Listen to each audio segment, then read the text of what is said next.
ಸೀರಿಯಲ್ದೇ ಒಂದು ಪೇಸ್ ಇರುತ್ತೆ, ಅದರ ರಿಯಾಕ್ಷನ್ಸು ಅದು ಇದು ಅಂತ, ಅದೆಲ್ಲವನ್ನ ಮೀರಿ ನಾವು ಒಂದು ವೇಗದಲ್ಲಿ ಕತೆ ಹೇಳ್ತಾ ಇದ್ದೀವಿ. ನಾವು ಶುರು ಮಾಡಿದ್ದೇ ಇದು IPL ಟೈಮ್ನಲ್ಲಿ. ಸೊ ಅದು ಎಂಥ ಬಂಡ ಧೈರ್ಯದಿಂದ ಶುರು ಮಾಡಿದ್ದೀವಿ ನೀವು ಲೆಕ್ಕ ಹಾಕುವುದು. ಯಾಕೆಂದರೆ ಈ ಕತೆ ಬಗ್ಗೆ ನಮಗೆ ಅಷ್ಟು ಭರವಸೆ ಇತ್ತು. ಫೈನಲ್ಲಿ ಹಿಂದಿನ ದಿವಸ ನಮ್ಮದು ಸೀರಿಯಲ್ ಲಾಂಚ್ ಆಗಿದ್ದು, ಅಷ್ಟರ ಮಧ್ಯೆಯೂ ಒಳ್ಳೆ ವ್ಯೂವರ್ಶಿಪ್ ನಮಗೆ ಸಿಕ್ತು ಈ ಸೀರಿಯಲ್ಗೆ. ಸೊ ಕಥೆಯ ವೇಗ ಮತ್ತು ಆ ಫಾರ್ಮುಲಾ, ಸೀರಿಯಲ್ಗಿರುವ ಫಾರ್ಮುಲಾವನ್ನೆಲ್ಲವನ್ನು ಬಿಟ್ಟು ಯೋಚನೆ ಮಾಡ್ತಾ ಇದ್ದೀವಿ. ಅದೊಂದು ಕಾರಣಕ್ಕೆ ಸೀರಿಯಲ್ ನೋಡ್ತಿದ್ದಾರೆ ಅಥವಾ ನೋಡುವ ಒಂದು ಕಾರಣ ಆಗಬೇಕು. ಜಯಂತ್ ಸರ್, ಸ್ಕಂದ ಸರ್, ಆಮೇಲೆ ನಮ್ಮ producer Arun sir, thank you so much sir, thank you. ಇವರು ಮಾತಾಡ್ತಿಲ್ಲ ಅಷ್ಟೇ, ಆದರೆ ಅಗಾಧವಾದ ಸಾಹಿತ್ಯ ಜ್ಞಾನ ಇದೆ. ಅಪರೂಪಕ್ಕೆ ಒಬ್ಬ ಕ್ಯಾಮ್ರಾಮನ್ಗೆ ಟೆಕ್ನಿಕಲ್ ಆಗಿರಬೇಕಾದ್ರ ಜೊತೆಗೆ ಕ್ರಿಯೇಟಿವ್ ಆದ ಬಹಳ ಬ್ರಿಲಿಯಂಟ್ ಐಡಿಯಾಸ್ ಇದೆ. ಒರೇಷಿಯಸ್ ರೀಡರ್ ಇವರು, ಸಾಹಿತ್ಯದ ದಿಗ್ಗಜರುಗಳನ್ನೆಲ್ಲ ಓದಿದ್ದಾರೆ ಇವರು, ಆದರೆ ಮಾತಾಡ್ತಿಲ್ಲ ಅಷ್ಟೇ. ನಾನು ಯಾರ್ಯಾರು ಥ್ಯಾಂಕ್ಸ್ ಹೇಳಲಿಲ್ವೋ ಯಾರು ಬೇಜಾರು ಮಾಡ್ಕೋಬೇಡಿ, ಇವರೆಲ್ಲರೂ ಹೇಳಿದ್ದಾರೆ. ಡಿಟೋ ಕಾಪಿ ಪೇಸ್ಟ್ ಮಾಡ್ಕೋತಾರೆ ಬಿಡಿ. ಮಿತ್ರರಿಗೆ ನಾವು ನಿಮ್ಮಿಂದ ಪ್ರಶ್ನೆಯನ್ನ ತಗೋತೀವಿ. ಅದಕ್ಕೆ ಮುಂಚೆ ಇದುವರೆಗೂ ಸೀರಿಯಲ್ ನಡೆದು ಬಂದ ಹಾದಿಯ ಬಗ್ಗೆ ಒಂದು VT ಮಾಡಿದ್ದಾರೆ ನಮ್ಮ ಓಕೆ.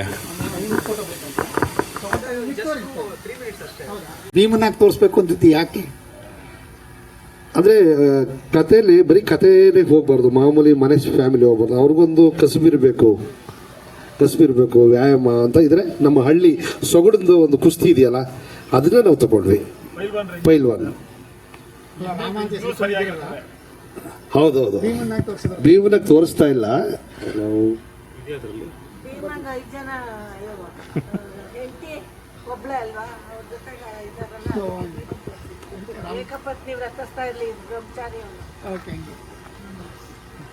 ಸರ್, ಟೀಸರ್ನಲ್ಲೇ ಕತೆ ಸ್ಟಾರ್ಟ್ ಮಾಡಿ ಕತೆ ಎಂಡ್ ಮಾಡಿಬಿಟ್ಟಿದ್ದಾರೆ. ಅಂದರೆ ಅಮ್ಮಂಗೆ ಕೊಡೋ ಭಾಷೆನ ಮಗ ಉಳಿಸ್ಕೊಳ್ಳೇ ಇಲ್ಲ.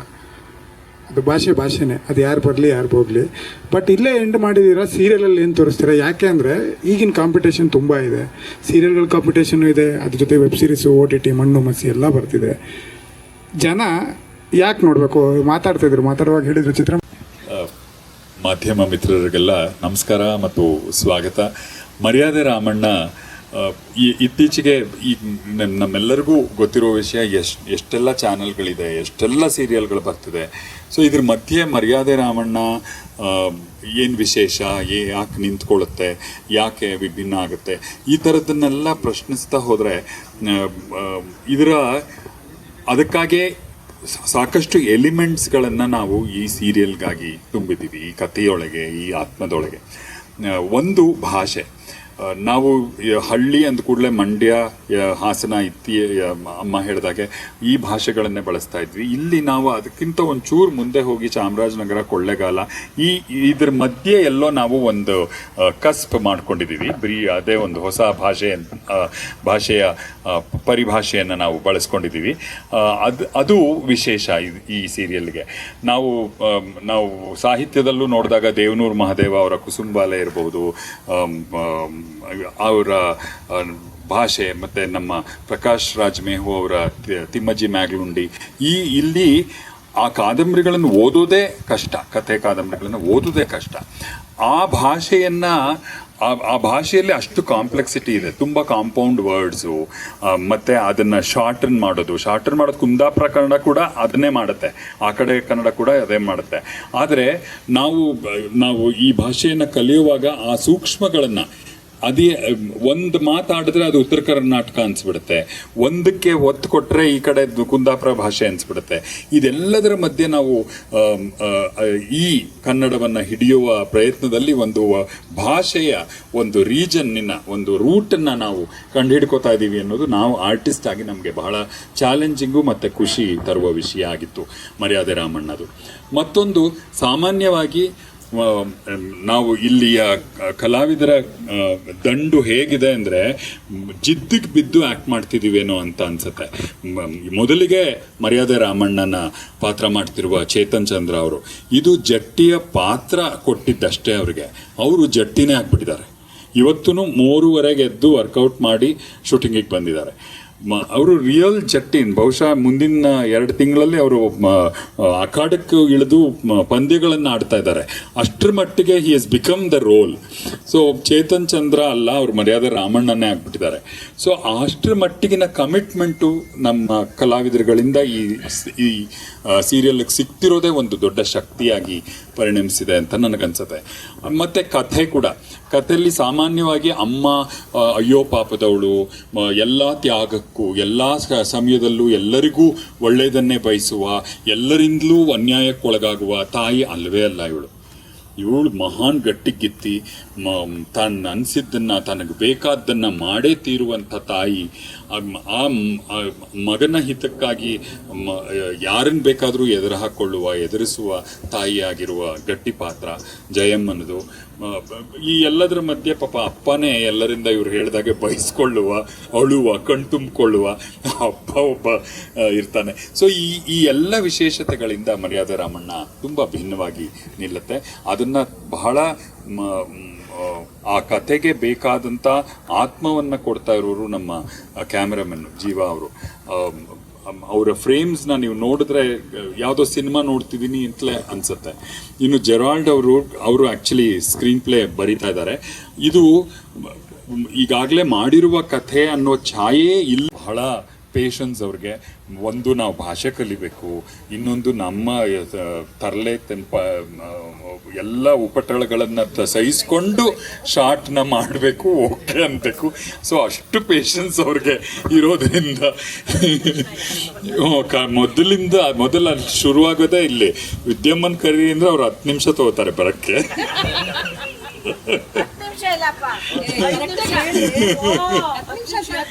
ಹೌದು.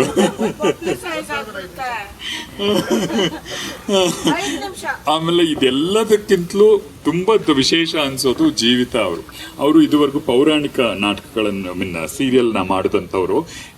ಈ ಸ್ವ್ಯಾಗ್, ಈ ಪಾತ್ರಕ್ಕಿರುವ ಒಂದು ಸ್ವ್ಯಾಗ್, ಆಧುನಿಕ ಹುಡುಗಿ, ಅವಳ ಆಟಿಟ್ಯೂಡು, ಇದನ್ನೆಲ್ಲ ಅದ್ಭುತವಾಗಿ ಮಾಡಿದ್ದಾರೆ ಅವರು. ಎಷ್ಟು ಲೀಲಾಜಾಲವಾಗಿ ಮಾಡಿದ್ದಾರೆ ಅಂದರೆ ಈ ಹುಡುಗಿ ಮಹಾನ್ ಕೊಬ್ಬಿನವಳೆ ಅಂತಲೇ ಎಲ್ರಿಗೂ ಅನಿಸುತ್ತೆ, ಆದರೆ ಅಹಂಕಾರಿ ಹುಡುಗಿ ಅಂತಲೇ ಅನಿಸುತ್ತೆ. ಆದರೆ ಅದರ ವ್ಯತಿರಿಕ್ತವಾದ ಹುಡುಗಿ ಅದು. ಪಾಪ ಅಷ್ಟು ಒಳ್ಳೆ ಹುಡುಗಿ, ಆದರೆ ಆ ಪಾತ್ರವನ್ನು ಅಷ್ಟು ಚೆನ್ನಾಗಿ ನಿಭಾಯಿಸಿದ್ದಾರೆ. ಶ್ರೀಕಾಂತು, ಆ ಟ್ರ್ಯಾಕ್ನಲ್ಲಿ ಬರುವ ಶ್ರೀಕಾಂತ್, ಸೌಮ್ಯಲತಾ, ಎಲ್ಲರ ಅಭಿನಯವೇ ಒಂದು ದೊಡ್ಡ ಶಕ್ತಿ ಅಂತ ಅನಿಸುತ್ತೆ. ಅದು ನಾವು ಕಲಾವಿದರಾಗಿ ಭಾಳ ಹೇಳ್ಕೋಬಾರ್ದು. ಇದಕ್ಕೆಲ್ಲ ಅಮ್ಮನ ಮಾತು ಬಿಟ್ರೆ ಅವನೇನು ಬೇರೆ ಮಾಡಲ್ಲ, ಅದೇ ಥರನೇ ಇರ್ತಾನೆ. ಅದೇ ಥರನೇ ಅಮ್ಮ ಸಿಕ್ಕಿದ್ದಾರೆ. ಸೆಕೆಂಡ್ ಟೈಮ್ ಮಾಡ್ತಾ ಇದ್ದೀವಿ ಅಮ್ಮ ಮಗನ ಪಾತ್ರ. ನಂಗೆ ತುಂಬ ಖುಷಿ ಇದೆ ವೀಣಮ್ಮನ ಜೊತೆ ಮಾಡ್ತಿರೋದು. ಇದರಲ್ಲಿ ಜಯಮ್ಮ ನನ್ನ ಬ್ರಹ್ಮಚಾರಿಯಾಗೇ ಇರಬೇಕು ಅಂತ ಚಿಕ್ಕ ವಯಸ್ಸಲ್ಲೇ ಆಣೆ ತೊಗೊಂಡ್ಬಿಟ್ಟಿರ್ತಾರೆ. ಸೊ ಇವನು ಯಾವಾಗ ಅಮ್ಮಂಗೆ ಆಣೆ ಕೊಡ್ತಾನೋ ನಾನು ಬ್ರಹ್ಮಚಾರಿಯಾಗೇ ಇರ್ತೀನಿ ಅಂತ. ಈಗ ಮದುವೆ ಆಗೋಗಿದೆ, ಏನಕ್ಕಾಯ್ತು ಏನು ಅಂತೆಲ್ಲ ಸೀರಿಯಲ್ ನೋಡಿರೋರು ಗೊತ್ತಾಗುತ್ತೆ. ಹಾಗೆ ಅಪ್ಪನ ಪಾತ್ರ ಬಂದು ನಮ್ಮ ಸುಂದರ್ ಸರ್ ಮಾಡ್ತಾ ಇದ್ದಾರೆ. ಮಾತಾಡೋದೇ ಯಾಕೆ ಮಾತೇ ಬರ್ತಿಲ್ಲಪ್ಪ ಇವತ್ತು ಸರಿಯಾಗಿ. ಓಕೆ. ಅಪ್ಪ ಇದರಲ್ಲಿ ನಾಟಕದ ಟೀಚರು. ಅಜ್ಜಿಗೇನು ಅಂತಂದರೆ ಮೊಮ್ಮಗನ ಮದುವೆ ಮಾಡಲೇಬೇಕು ಅಂತ, ಅಮ್ಮ ಮದುವೆ ಆಗಬಾರ್ದು ಅಂತ. ಅದಕ್ಕೆ ಏನು ಕಾರಣ ಅಂತ ನಾನು ಇಲ್ಲಿವರೆಗೂ ಅಮ್ಮನ ಕೇಳೋದು ಇಲ್ಲ ಕೊನೆವರೆಗೂ ಅಂತ ನಾನು ಪ್ರಾಮಿಸ್ ಮಾಡಿಬಿಟ್ಟಿದ್ದೀನಿ. ಅಜ್ಜಿಗೇನು ಅಂದರೆ ನನ್ನ ಮೊಮ್ಮಗನಿಗೆ ಮದುವೆ ಆಗಬೇಕು. ಆಯಿತು, ಮದುವೆ ಮಾಡಿಬಿಟ್ರು. ಈಗ ಮದುವೆ ಮಾಡಿದ್ರು ಇವಳ ಜೊತೆ ಬರೀ ಜಗಳನೇ ಆಗ್ತಿರುತ್ತೆ ಮದುವೆ ಮುಂಚೆ. ಈಗ ಮನೆಗೂ ಕರ್ಕೊಂಬಂದ್ಬಿಟ್ಟಿದ್ದೀವಿ. ಸೊ ಜೀವಿತ ಅವ್ರ ಜೊತೆ ಆ್ಯಕ್ಟ್ ಮಾಡಿದ್ದು ಅಷ್ಟೇ ತುಂಬ ಖುಷಿ ಇದೆ. Very good performer, very good human being. So ಮತ್ತು ನಮ್ಮ ಡೈರೆಕ್ಟರ್ ಸರ್ ಬಗ್ಗೆ ಹೇಳಬೇಕು ಅಂದರೆ ಎಲ್ಲರೂ ಹೇಳ್ದಂಗೆ ತುಂಬ ಪೇಷನ್ಸ್ ಇದೆ. ನಾನು ಯಾವತ್ತು ಅವ್ರ ಪೇಷನ್ಸ್ ಚೆಕ್ ಮಾಡಿಲ್ಲ.